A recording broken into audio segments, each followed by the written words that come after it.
दोस्तों, आज हम जानते हैं डेनमार्क की 10 दिलचस्प बातें जिसकी यात्रा पर हैं पीएम नरेंद्र मोदी। प्रधानमंत्री नरेंद्र मोदी इस समय 3 यूरोपीय देशों की यात्रा के तहत डेनमार्क में हैं। ये दुनिया की सबसे हैप्पी कंट्री के तौर पर भी जाना जाता है। आपको इस देश के बारे में कुछ दिलचस्प बातें जरूर जाननी चाहिए जो इस देश के कैरेक्टर और खूबियों को रिफ्लेक्ट करता है। दुनिया के सबसे खुश देशों में डेनमार्क की गिनती दुनिया के सबसे खुश रहने वाले लोगों के देश के तौर पर होती है। यूएन की हर वर्ल्ड हैप्पीनेस रिपोर्ट में डेनमार्क सबसे ऊपरी देशों में है। डेनिश भाषा में प्लीज जैसा कोई शब्द नहीं है। डेनमार्क में डेनिश भाषा बोली जाती है जिसमें प्लीज जैसा कोई शब्द है ही नहीं। यहाँ लोग जो भी कहना या मांगना होता है उसको सीधे कह देते हैं, प्लीज का इस्तेमाल नहीं करते। दुनिया का सबसे पुराना झंडा। डेनमार्क का झंडा दुनिया के सबसे पुराने झंडों में है। इसे पहली बार 1219 में इस्तेमाल में लाया गया और तब से ही ये इस्तेमाल में है। ये देश हमेशा से स्वतंत्र देश रहा है।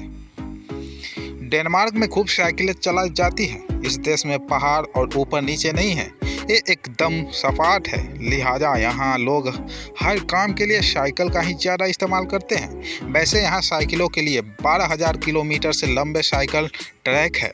यहाँ साइकिल पर सवारी एकदम सेफ है। यहाँ की आबादी के 75% लोग हमेशा साइकिल चलाते मिल जाते हैं। डेनमार्क की राजधानी कोपेनहेगन है जहाँ लोग रोज तकरीबन 3 किलोमीटर साइकिल चलाते हैं। डेनमार्क में ये सबसे पसंदीदा यातायात का साधन है। वैसे हर 10 डेनिश में 4 लोगों के पास कार है, लेकिन 10 में से 9 के पास साइकिल जरूर मिलेगी। कुछ के पास तो 1 से ज़्यादा साइकिल भी है। सबसे कठिन भाषा। डेनिश भाषा को दुनिया का सबसे कठिन लैंग्वेज के तौर पे माना जाता है।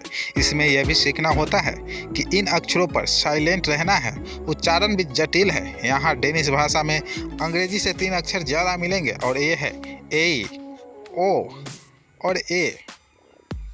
डेनमार्क में 444 द्वीप है, लेकिन केवल 76 पर ही लोग रहते हैं। लेकिन सभी द्वीप ऐसे हैं जहां लोग घूमने जाते हैं और ये सभी हरे भरे हैं।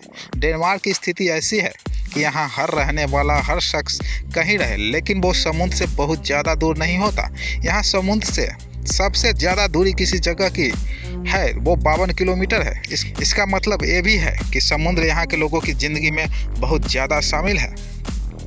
नल में इतना साफ पानी आता है कि आप कहीं के नल की टोटी खोलिए और पानी पी लीजिए, कोई दिक्कत नहीं है। डेनमार्क उन देशों में शामिल है जहां नलों में बहुत साफ पानी आता है। पहला देश जहां सेम सेक्स मिलन का कानून बना। यहाँ इससे लेकर 1989 में जब कानून बना तो दुनिया के बहुत सारे देशों के लिए किसी हैरानी से कम नहीं था। वर्ष 2012 में इस देश में सेम सेक्स मैरिज का इजाज़त दे दी गई।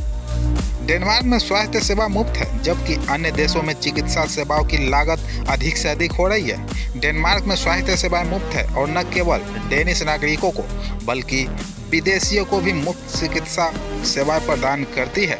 डेनमार्क में काम करने या अध्ययन करने के लिए आने वाले विदेशियों को स्वास्थ्य बीमा के लिए आवेदन करने की आवश्यकता नहीं है, क्योंकि जब उन्हें निवास दिया जाता है तो वह स्वचालित रूप से राष्ट्रीय स्वास्थ्य कार्यक्रम के तहत कवर हो जाते हैं।